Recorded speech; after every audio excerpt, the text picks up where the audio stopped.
Okay, so this pedigree lesson will either be Thursday the 6th, or I'm sorry, Thursday the 5th or Friday the 6th, depending on if there is a snow day or not. But you do need to know pedigrees for your Unit 7 test, which will be sometime next week. So a pedigree is actually a diagram that's going to follow a trait through all of the generations of a family. So basically a pedigree is just another term for a family tree or a genetics family tree. So here's an example of a pedigree with sort of people's faces in it. Normally they're not going to have people's faces in it, which you'll see in a second. But if we look here, in this family, we're examining sort of the genetics of this woman and this man. Notice that the woman is in a circle and the man is in a square. That's generally how we notate a pedigree. There's a line connecting them, and that line signifies that they are married. Okay. Now the line coming down from that married line goes to the children, to their children. And they have two daughters, two circles, who also are married, right? There's a line there connecting them to their husbands, and there is a line to their children. Okay, so we're tracing some trait or some disorder, I don't know what it is here, and everyone that has the disorder is shaded in black. All right, and that's how a pedigree is generally notated, right? But again, they're not going to look like this. They're actually going to look more like this, right? So there's no faces in this pedigree. This is a more common pedigree example, but you're going to notice that there are some other things to this pedigree as well. So this is a female and a male married, but they're both only half shaded in. All right, we'll talk about in a second what that means.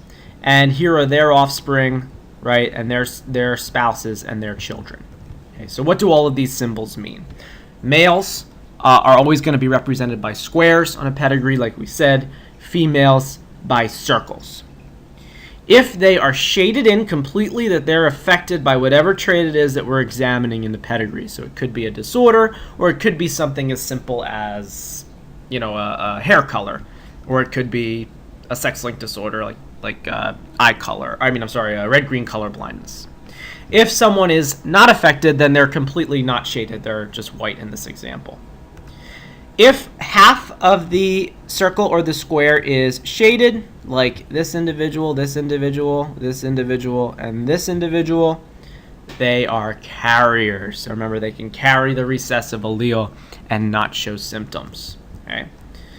So this individual here is a male carrier, not to be confused with the person that brings you mail, but male as in boy carrier. Female carrier, circle with a line through her. What's this going to be? Normal male, and this is going to be a affected female. Okay.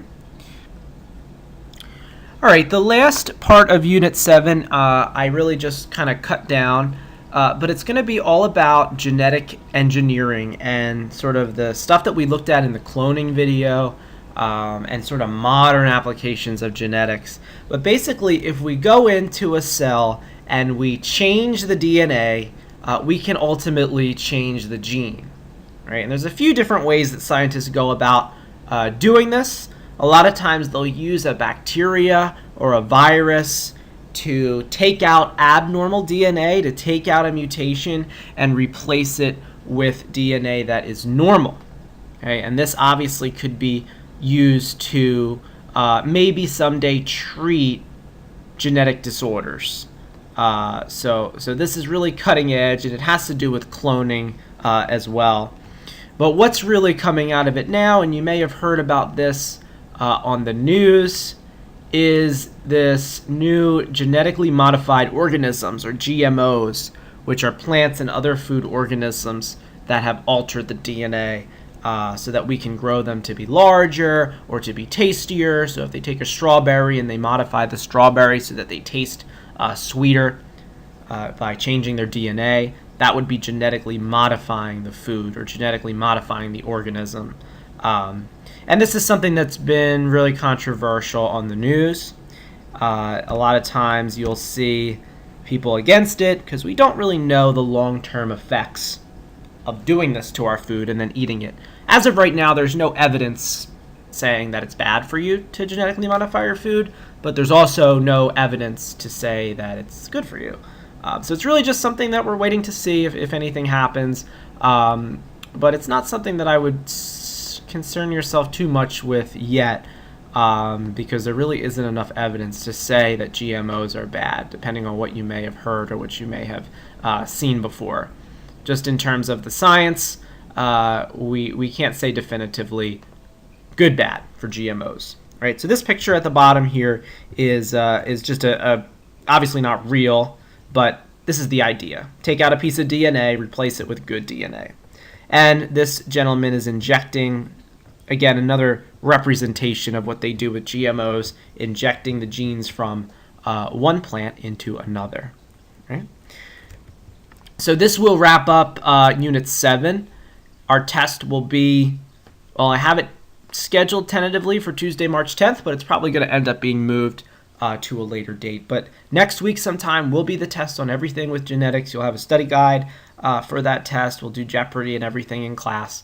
So take the time to, if you still don't understand something, you can go back and rewatch anything in this PowerPoint or go back and read your notes, and you should be in good shape.